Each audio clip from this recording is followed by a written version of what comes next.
A quick note before the episode, we had some technical difficulties with Umi's sound this week, but due to tight budget constraints, we were unable to re record. But the episode is very good and very weird.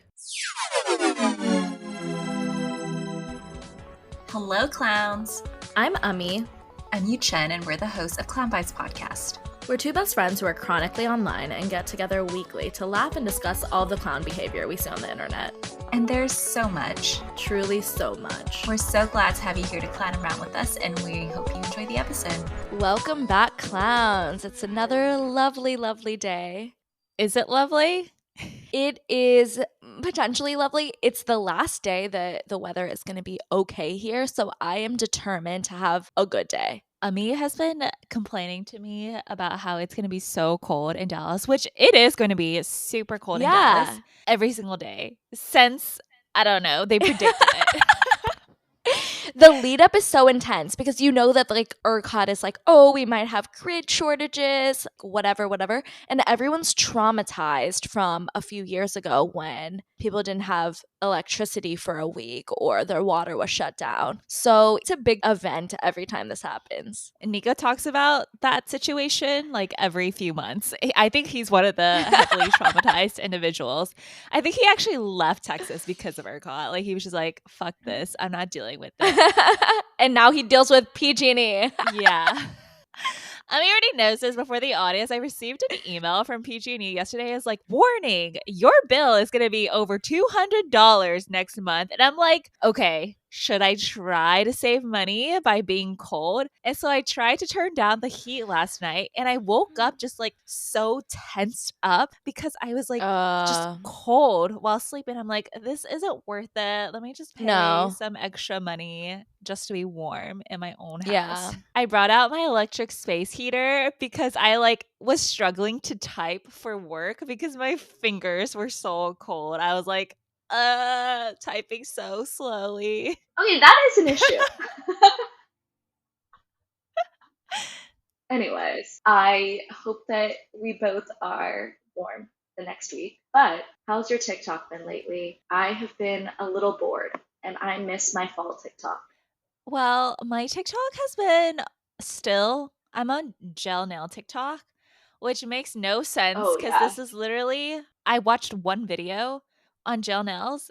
I searched gel nails. I think that is like where you mix it. That's the problem. Because if you search a term, your entire feed for the next like 2 weeks is going to be specifically related to like this one topic. Yeah. I sent you that Alex Earl light, so all of my TikTok is about the Alex Earl light from TikTok Shop, and I'm over it.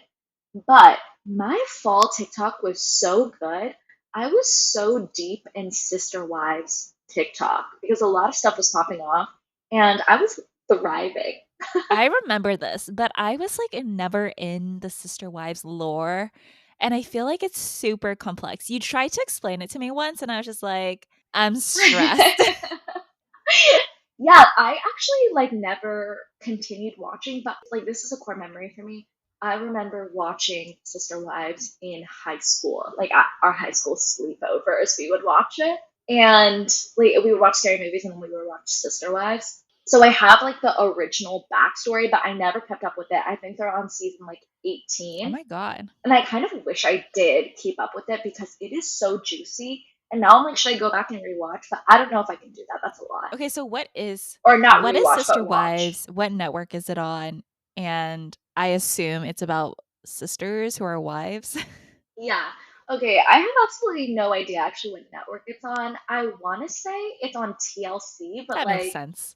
I feel like it tracks. Yeah, I think it's on TLC. Let's just go with that for now. And Sister Wives is about this Mormon family that partakes in plural marriage. So the main patriarch, Cody, has 4 wives: Mary, Christine, Janelle, and Robin. And Robin is his like newest wife. I did the order of the original 3 not correctly, but they all got married around the same time. And then Robin joined the family much later. Okay, and I just want to clarify for the audience, it's Cody with a K. Because I have a hypothesis that anyone who has a C name that starts with a K is unhinged. Oh, absolutely. that actually really tracks, and I thank you for that observation. Okay, yeah. So he has four wives, or he did have four wives. In the past few years, his original three wives have left him. They've gotten divorced. Either they have left by their own volition, or it's kind of like just become such a bad situation that she's like had to leave. Like his first wife basically was really trying to hold on, but eventually was just like, you hate me. I have to leave. Does he hate her though?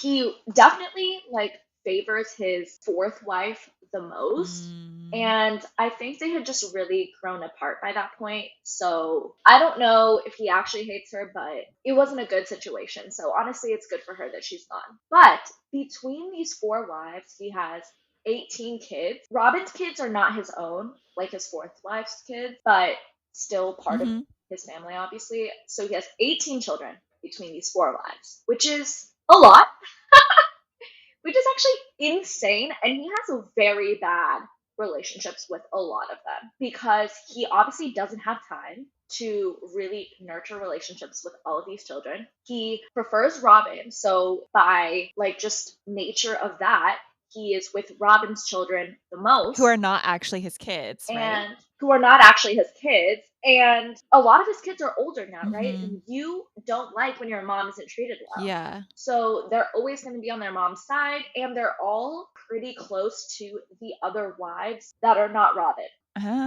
So they Ah. also like really care about the other wives and their point of views. So a lot of them have him blocked. A lot of them will go on their like, especially in the fall, go on their TikTok live and like spill a lot of tea Wait, like the kids? about how much they hate Cody. Yeah, the kids. Mm. Okay.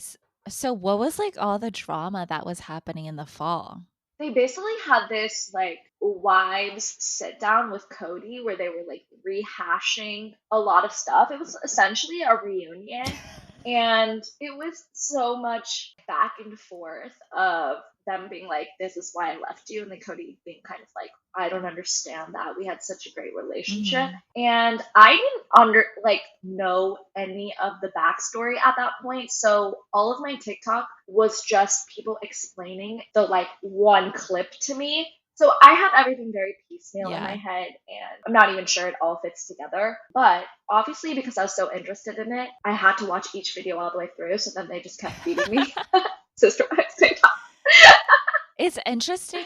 But it's so Yeah, interesting. it's so interesting because for the two of us, like we believe in conventional monogamous relationships and Yeah. marriages. And I would say the majority of our society also believes in this. What's interesting is from someone who believes in like a monogamous relationship, the preconceived notion I think a lot of us have about polygamy is that there's a lot of competition amongst the women and the kids. And Yeah. the show is called Sister Wives, and based on what you just told me, it sounds like the first three wives actually have a very strong relationship amongst each other, Mm-hmm. which is super shocking. And I bet the kids are also pretty close.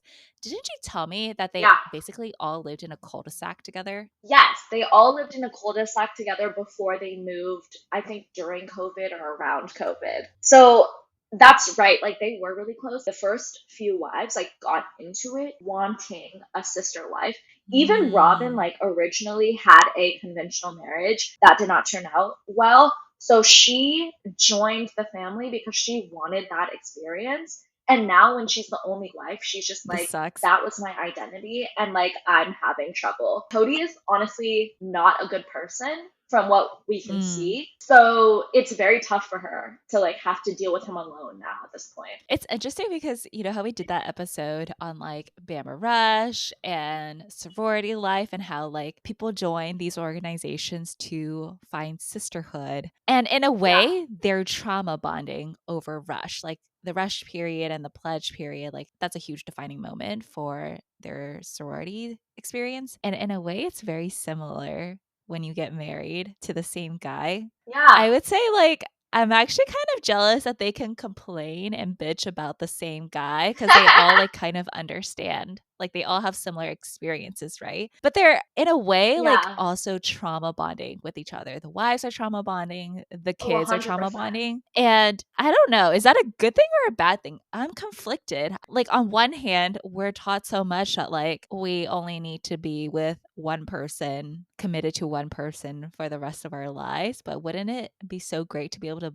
bitch about someone else and for that person to like relate? I think in that aspect, yes, but like obviously we forget the like sexual intimacy Yeah. part of the situation. I honestly don't know how they have compartmentalized the way they have. Mm-hmm. Where he, I think, used to spend the night in turns, basically. So it's hard to know that he's basically like intimate every night with a different person. Yeah. And they're your friends. Like at this point, you're so close to them, and that's just a really hard mentality to like wrap your mind around. It's almost like Stockholm syndrome, right? Like they've been in Yeah. this for a really long time. I wonder if the first three wives, like, would they ever do it again? Like, would they ever be sister wives with another Mm. coven?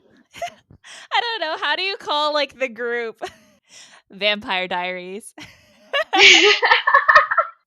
You know, that's like a good question. I'm sure they've answered it, but I did not look that up. And we'll see. Honestly, I think right now that they're like thriving alone and they have the support of each other That's still. great. Right? Like Janelle and Christine, who are the second and third wife, they are really close and their kids are very close. So they kind of already have that bond Hmm. that they maybe don't need again. You know what I Yeah. mean? Like it's They got their sisters. exactly like it's good because you can all help each other Mhm. out. But now it's not like they're gonna have kids. Like they're have multiple kids and they're older now. So maybe they're done with it. It's surprising that Robin is now like, I don't like this. But I guess she already had a conventional marriage and now like she joined this on purpose. Yeah, I wonder if Cody or even Robin's gonna try to recruit more sister wives into the coven. Cody doesn't want to, apparently, Oh. according to his recent interviews. He's done with it because it's hard. And first of all, he's a hard personality to manage, especially now that his whole life has been on TV. I don't really know who would be down. It's interesting because I think the type of men that would be open to having multiple relationships with different women and have kids and families and expectations are all very ambitious men, I would say.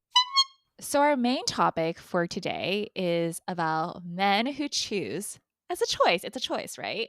They're not forced to do it, Yeah. to have multiple kids with multiple women. And it's interesting because this happens way more than we actually think. Like, I, off the top of my head, can list a few notable people in like pop culture who do Hmm. this, but it is way more common than I ever thought, especially after researching for this episode. And what came top of mind is actually this SVU episode that I watched way back when. Did you ever watch SVU? Hmm. Law and Order SVU? Actually, no, because I was a CSI Miami girly. So I didn't watch SVU. Okay, well, when I was like thinking about this episode, I was like, man, I miss SVU.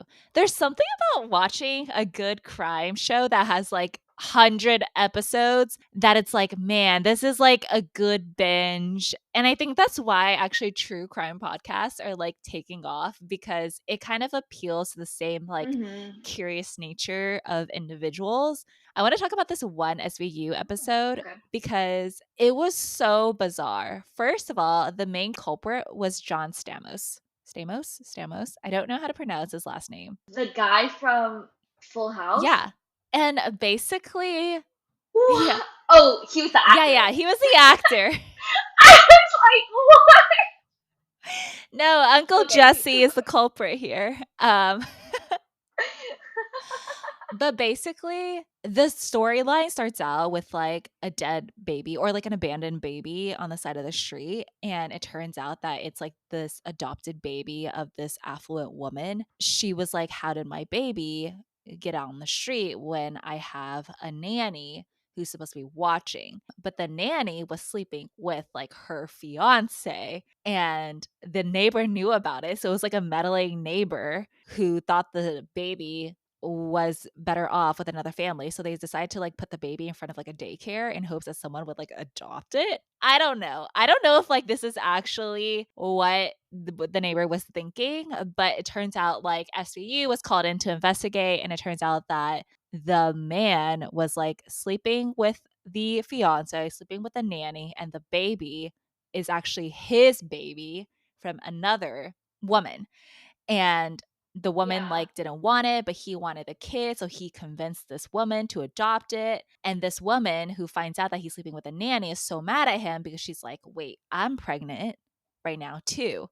And he's super excited, and she's like, I didn't expect to get pregnant because like my condom broke or something. And then that's how like SVU is like putting the pieces together and is like, this guy's condom breaks a lot. And what they find out is that he's been having these like one night stands with different women throughout the years, and basically like poking holes into his condom and accidentally, on purpose, getting them pregnant. And it turns out that he's like impregnated What the about fuck? 47 different women. Also, this is all fictional, but Yeah, obviously, but like that's jail. And what's up with the other babies then? Or are they? No, their I moms? guess like some of them have them. I guess some of them like abort them. I don't think the episode really stated, but the concept of this like type of crime is called contraception deception, which is kind of funny to say.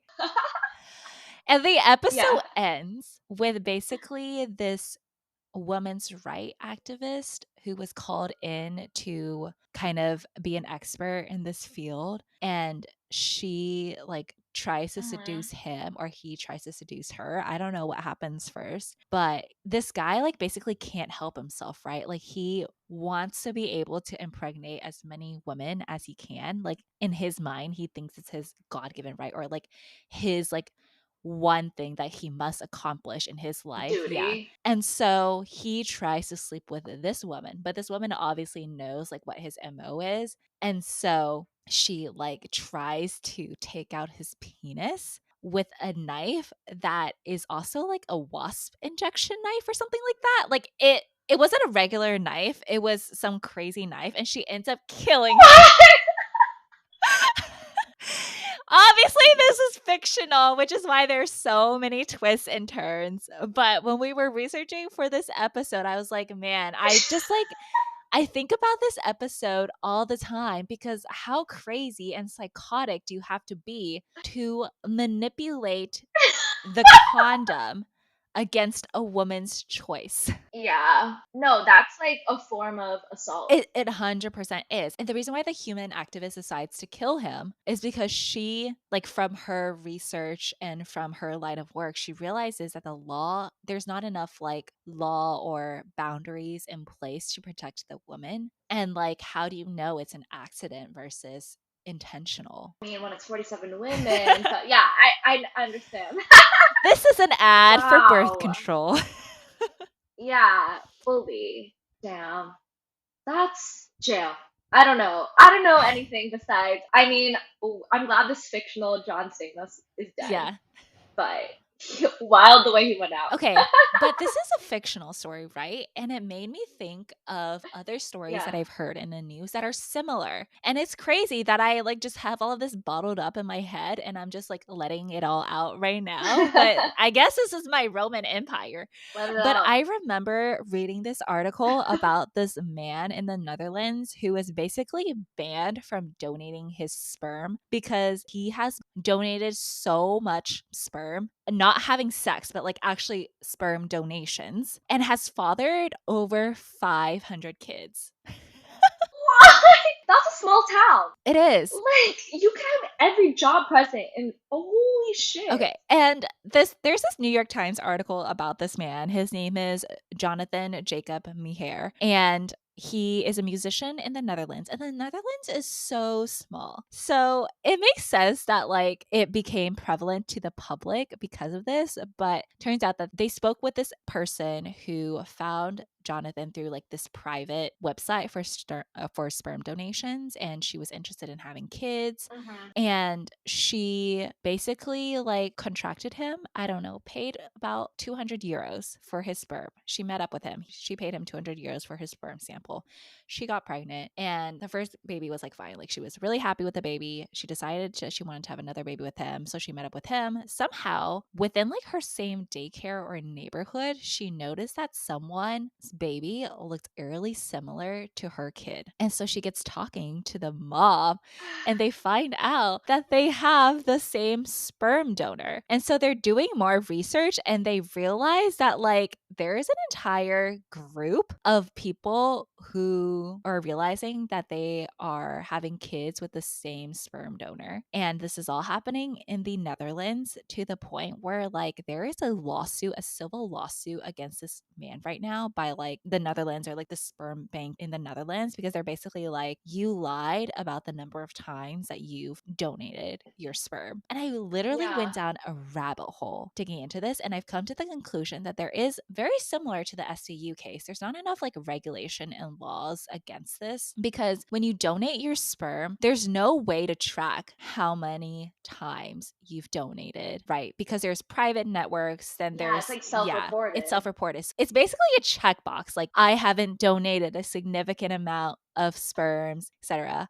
And what's significant? I know. Well, maybe I'm making this up. Maybe they actually have like a set number, but basically it's not Okay. like they're not like tracking at a very concrete level. And so all of these kids now, 500 kids, are worried that they're going to date their siblings. Like there is a high risk Oh of yeah, incest I forgot in about this that. community in the Netherlands, to Oh the point where in the article they said like, some of their kids are at the age where they should be dating, and they're on dating apps, and sometimes they have to like cross reference a list of individuals that have been reported to be their half sibling. And in this article, one of the interviewees was like, yeah, you get really good at noticing specific traits that are probably related to your father, your donated father figure.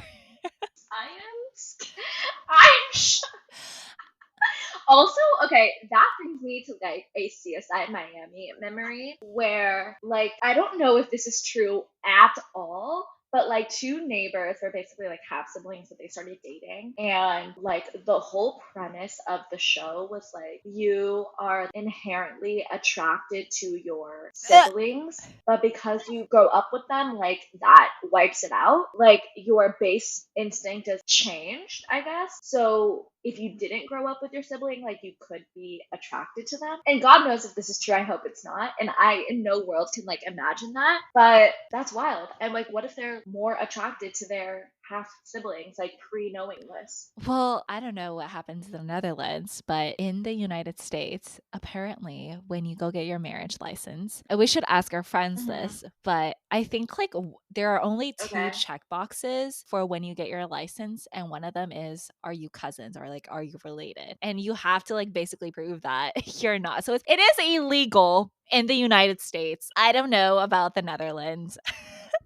But at least in the US, They gotta add it yeah, in. you guys gotta They add it gotta add in. it in because of this one guy. But I went down this rabbit hole of like wondering what Wow. drives a man to feel like he needs to do this. I don't think it's about the money. Like, if it's Yeah. only 200 euros to donate your No. sperm, like, you're not making significant amount of money. But he kind of replied with an email about, kind of explaining his actions. And he's like, I want to feel useful in helping these women realize the family that they want but can't have, in a way, which is one aspect of it. But then he's like, there's also the financial aspect of like them compensating you for your travels. Like he lives in Africa now. And it's not just in the Netherlands that he is donating his sperm. Like he's donated it in, I think, Ukraine and in Africa. Like he's using this to travel the world now. And, you know, since there's like not a ton of regulation within each of the country, there's definitely not the regulation needed across the entire globe. And so he's like, yeah, I'm getting compensated for What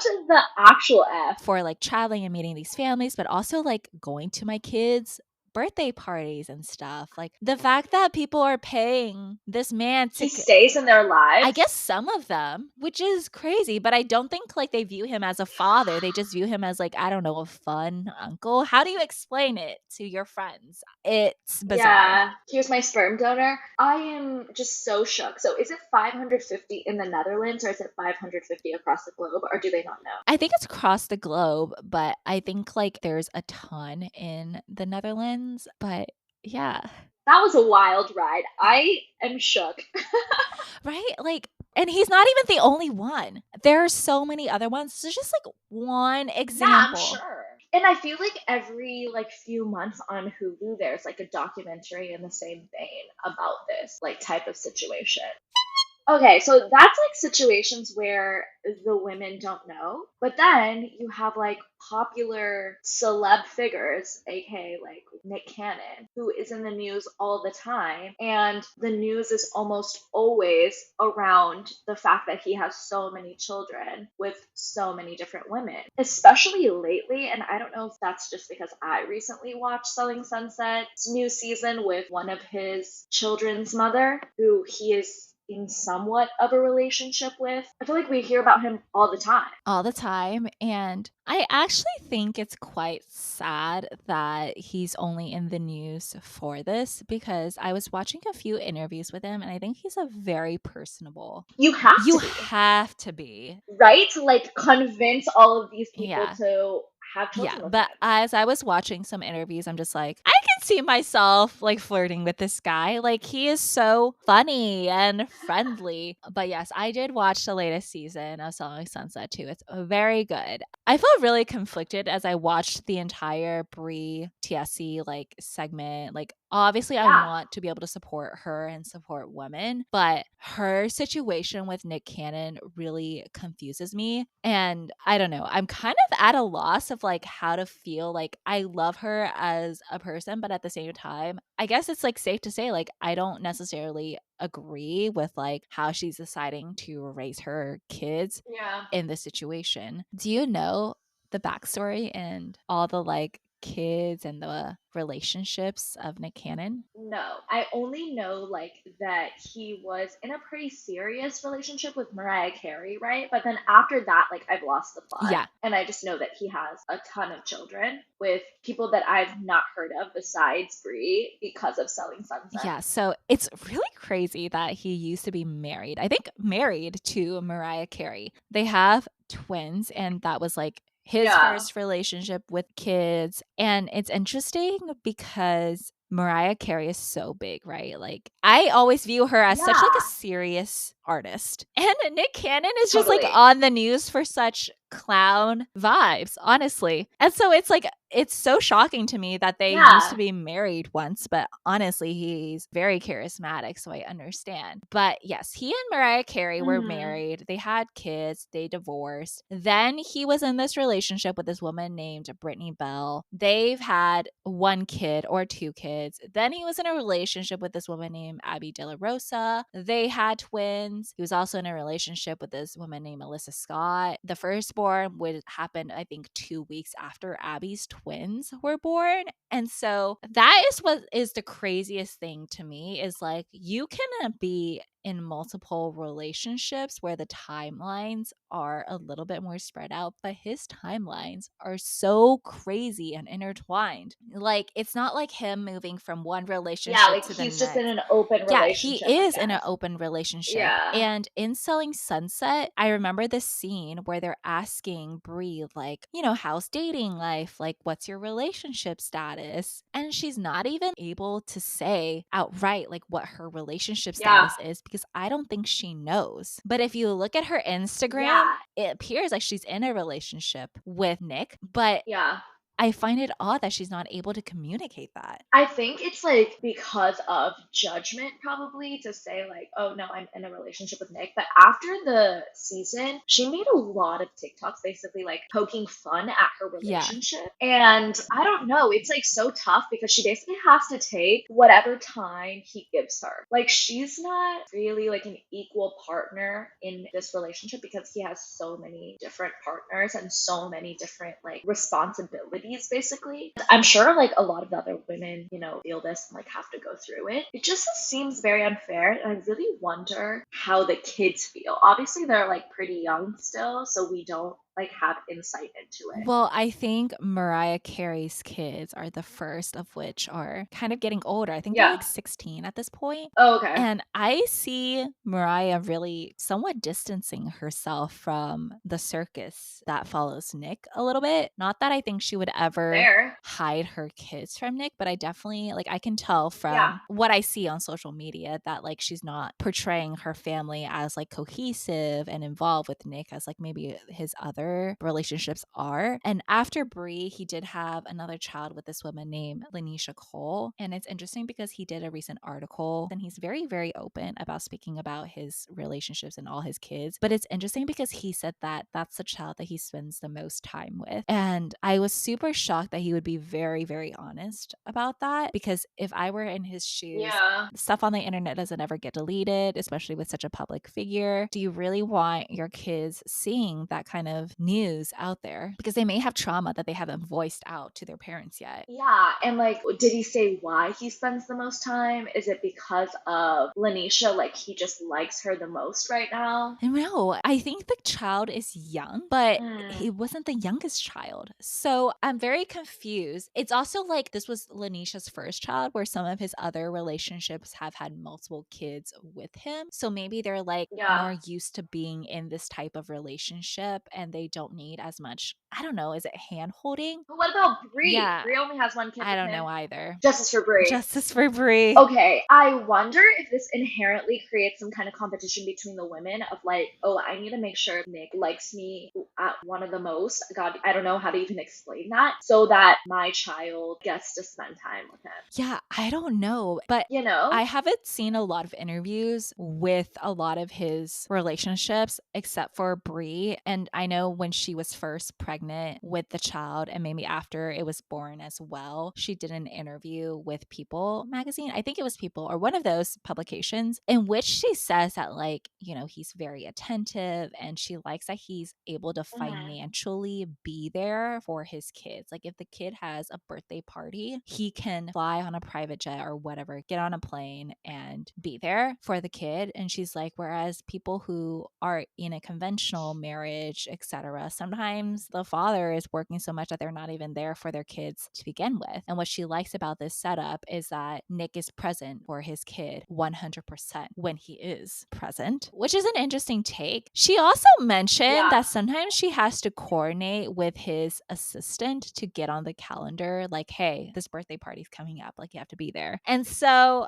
I find it a little bit odd. I mean, people who are in monogamous relationships also have to do that. I don't think it's a Yeah. multiple But it's not kids. through an assistant. No, it is. Remember, like, It is? yes. Or I don't know, maybe I'm just like referring to pop culture representation of like finance bros Yeah. or like, you know what I'm talking Okay, about? okay. I guess like really high up people, Yeah. but like the normal person is not going through someone's assist. I guess they're not normal Mhm. people. But damn, I mean, like, I understand that he can like be 100% present when he's there, but like, how often is he present and how is that going to impact the child later in life? Oh, I get to see my dad like once a month. What's the frequency of this situation? And do they all live in the same like area? Are the women friends with each other? They have so many half siblings around. Like, do they have relationships with them? Like, this is so complex, and I feel like could create like so much trauma for these children that they don't even understand, and like will later have to spend so much time unraveling. So it's interesting because we don't know yet. All of his kids, like you said, are very, very young. everything except for Mariah's kids at this point. Yeah. But Brie did say that her and the other woman do not talk. And I find that very interesting because in comparison to the sister wives situation, they're so close and so bonded. But in Nick Cannon's situation, they're not. And Brie mentioned that she's like, there comes a day where they might have to have conversations with one another, but right now it seems like they're all just operating kind of within their own swim lane, which I find very odd. Yeah. I think obviously the premise of the sister wives like relationship was very different than this Nick Cannon one, but I think also with Nick Cannon's situation, since it's not very defined, they must feel a lot of like internal competition, and that's really tough and like even going to be tougher as time goes when they do have to talk to each other. This is my projection of what's going to happen. Obviously I'm not in this relationship to I know. would feel a ton of jealousy. I think it takes a lot of Yeah, strength to not feel that level of jealousy. for sure. And Nick Cannon did an interview with Men's Health magazine a few years back, kind of asked like, are you going to have more kids? Like, are you ever going to stop? And he's like, I don't even like sit around and really think about it. I'm just walking in my purpose and trying to be the best father and best provider I could possibly be, which is a really just like a run round answer for a whole lot of nothing, in my opinion. Like, you must Yeah. think about it. What's his purpose? Yeah. What is your Is his purpose to like inseminate people and create children? Like, I don't define purpose. Nick. Exactly. What is your We need purpose? to understand. And it's very different from our next guy that we want to actually talk about who does have a purpose. Oh, quickly, I just want to say that when we were listing out like his kids and the fact that he has so many sets of twins, I was like, huge. Maybe you gotta mate with Nick Cannon so you can have twins guaranteed No, you know what I think is okay for background for the and audience. fulfill your dream. I have this weird dream of wanting twins because I've always wanted to be a twin. Obviously, I don't think I want that anymore because having kids is freaking expensive and having two at the same time Yeah. is even more expensive. But if it's Nick's kids, then he'll pay No, for I it. think I don't know if they're doing it all naturally is my issue because I think it's like actually a lot of kids these are twins these days are not natural twins. This is all my speculation, but I think it's because they're being done through IVF. Oh, interesting. All right, then if you want that, we can go down that route later. Which is even more expensive to have. So I don't know. This dream of mine is pretty costly at this point. Yeah. So the next clown that we want to talk about is Elon Musk. And I'm so surprised that we haven't talked about him much more than like now. Yeah. Because there's so much to talk about. But okay, so I was actually surprised that he had so many kids. Did you know that he had a ton of kids until I told you? No, I think I found out recently through Twitter, Mhm. like ever since his like Twitter takeover, obviously people are trying to expose him. But he is so low key about So the number of low-key. kids he has. Like I don't know the quantity and I only know about like the kid or kids with Grimes. And only because the name is so complex. Yeah. Okay, so history and lore of Elon Musk's kids. He, very similar to Nick Cannon, also was married, and with his first wife, he had 6 kids. The first kid actually Okay. passed away very like at an infant age. That's And sad. then he Mhm. had one set of twins through IVF. And this is I think Okay. where I got my hypothesis from because he had twins through Okay. IVF and then triplets, I think, through IVF again. So he has 5 kids, but like a That poor set of woman's twins body. and then a set of triplets. And Mhm. they ended up divorcing years back. His kids are like much older, like our age, maybe a little bit younger, like in their 20s, early 20s. I think very similar to the sister wife situation. The kids don't really want anything to do with Elon Musk. I think one of their kids actually like wanted to change their last names from Musk because they didn't want anything associated to do with their father. And then Okay. Elon, like at this point, he's amassed quite a bit of money. He's in the news a lot for, being well known for a lot of his venture experiments and companies that he's in. And then, of course, we all know that he was in a relationship with the singer Grimes and ends up having a child. And I'm not even going to try to pronounce the child's name because I just can't. You can. It looks to the audience, to Yeah. describe the audience, it's like XAE and then some numbers. It sounds like a robot, but the baby is referred to as X, like Twitter, formerly known as Twitter. Oh my god, he must have named Twitter after his child. What came first, the chicken or the egg, Maybe. you know? Like, he has an obsession with the letter X, I guess. And then he ends up having another child with Grimes a few years later with another name that apparently the like US government won't recognize because the characters are so like not standard. But now they call the child Y, Yeah. like the letter Y.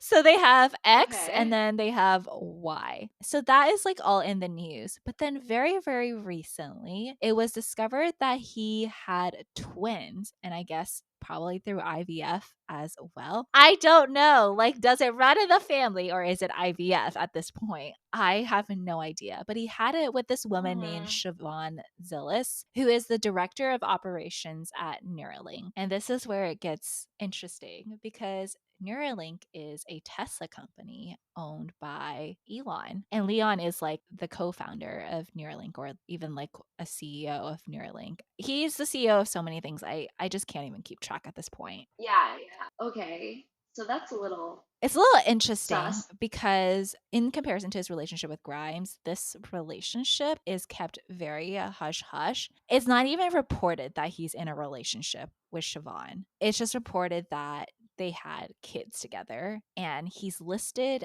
as a resident of their house in Austin, but Uh-huh. I don't think he ever openly admits that they're in a relationship. So it's like really unknown to me, like what the status of their relationship is. Like, are they actually together or is he a sperm donor in this case? But he lives there or he spends a lot of time there with their kids. And you know what's clownish? I doubt that he's a sperm donor. I think like he's in a relationship, but like doesn't want to say because the optics of it is pretty Yeah. bad. In comparison to Grimes, it's reported But that at this point, you have to commit. have to commit to what? One person? No, no, you have to commit to the fact that you are in a relationship if you are, because otherwise, I think it's worse to like have a person that reports to you have your kid. It rubs me You the know? wrong way that she works for him. Yeah. And that is like what's really scary. She's like the head of operations and like special ops for Neuralink. And do you actually know what Neuralink does? It's actually batshit crazy. They're designing No. computer chips to insert into your brain. It's I'm crazy. gonna wipe that from my brain. You might not be able Okay. to in the future. I don't even know what that means. No, it's actually pretty cool because I think the first round that they're trying to address is the ability to like allow people to gain back some motor skills that have been lost Oh, through okay, this okay, like chip okay. that you inject into your brain. But regardless, I think it's hella weird that, you know, she works under him. Like there's that weird power dynamic that they're also dealing with this quote unquote Yeah. secret, but not so secret relationship. Also, clown news is that I think Grimes took to Twitter and was like super upset because she was so blindsided by the twins. Like she didn't know. And also she had a kid right after these twins were born. And she had no idea that he was gonna have Damn. like two other kids before she was about to give birth to her third child. And take a guess at what her third child's name is. Z. That's a good guess. That's what I would have guessed, but it's actually I don't know. They're keeping us on our toes because the third child's name is Techno. But I wonder if, you know, they're going Yeah. to just give it the nickname Z or T or something. So it's XY and Techno for now, but maybe it's XY and Z. All right. What is like Elon's reasoning behind all Yeah. this? Has he publicly He said? does publicly address it, which is so different from I think how Nick is addressing it in the public. But basically, he's saying he made a tweet about this. He said, "I'm doing my best to help the underpopulation crisis. A collapsing birth rate is the biggest danger civilization faces by far." And then in a previous tweet, he says like, "The richer someone is, the fewer kids they have. I am a rare exception." So I want to address the first tweet because I'm like, is there actually an underpopulation crisis right now? Okay, I remember seeing this tweet, and there is not currently, but I think going to be like projected, Yeah, it's in projected. certain countries based on the birth rate. Yeah, so he's not, I guess, wrong in that sense. I don't know that we need your children, Elon. So right now, it seems like the only quote unquote region, like country conglomerate that is declining in population growth is Europe, and everywhere else is actually growing. But that's population growth includes the rise of the population by like immigration. And I think like in this article that I read, like that's what's driving a lot of population growth right now. I think what's causing actually the decline of actual birth of the population is that it's freaking expensive to have kids, and Yeah. more women are choosing not to have kids for a variety of reasons, financial reasons being one of them. I think another reason that the birth of like human beings has been declining is just like the advancement in technology of birth control. Like we just have a lot more control Yeah. over our body these days, and it's apparently Totally. our population is projected to like plateau after a certain amount of years, like in the future. But in this article I read, they're like, Elon is concerned about it because he wants to take us to Mars and like grow the population to Mars. And that's why he wants the Oh world God. population to grow, so he has enough individuals interested in living in Mars. That's jail. Also, I think society is becoming more accepting of not having children, where it's not like the guaranteed norm anymore, which is also giving people a lot more choice in the matter.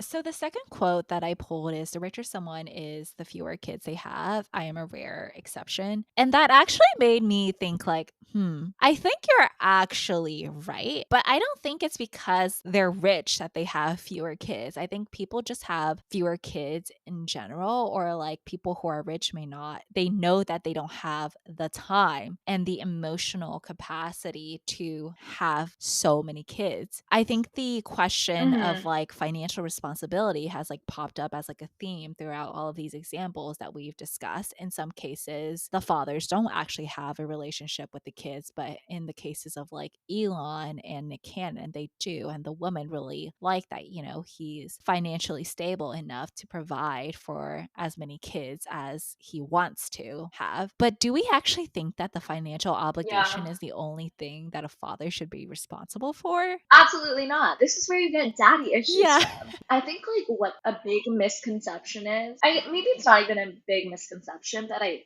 feel like fathers in general and men in general think like because of society, their place is to provide. And if they've provided financially, like that's enough. Mhm. But I hope and I think that more and more people are understanding that that is actually only a small portion. It's actually, I would say, a greater necessity to provide emotional support, because once you've provided the basic needs of a child, like that's, good. And the more that Elon is providing for these children is not really like increasing his relationship with them whatsoever. He has to be there emotionally to really create that bond. Yeah, and I never Otherwise, he's just their bane. it's interesting because Elon doesn't really talk about the emotional support that he like provides for his kids. I would say like in comparison, Nick Cannon kind of, I would assume, does a better job at that. Like he's Yeah. always creating like such a happy, or his perception of a happy family and happy environment for his kids. But who knows? Like Elon's kids are also very, very young at this point. So you know what? Maybe in like Yeah. 15 years, we're going to see a 2020 special on Nick Cannon's kids and like Elon Musk kids, and we won't know up until this point. It'll be interesting to see what happens. And I hope that these kids are going to be okay. Thanks so much for listening. You can follow us on all social media at Clown Vibes Podcast, or email us at clownvibespodcast@gmail.com. And if you like our show and want to support us, please like, subscribe, and give us a rating and review. That's it for today. Bye, clowns. Bye, clowns.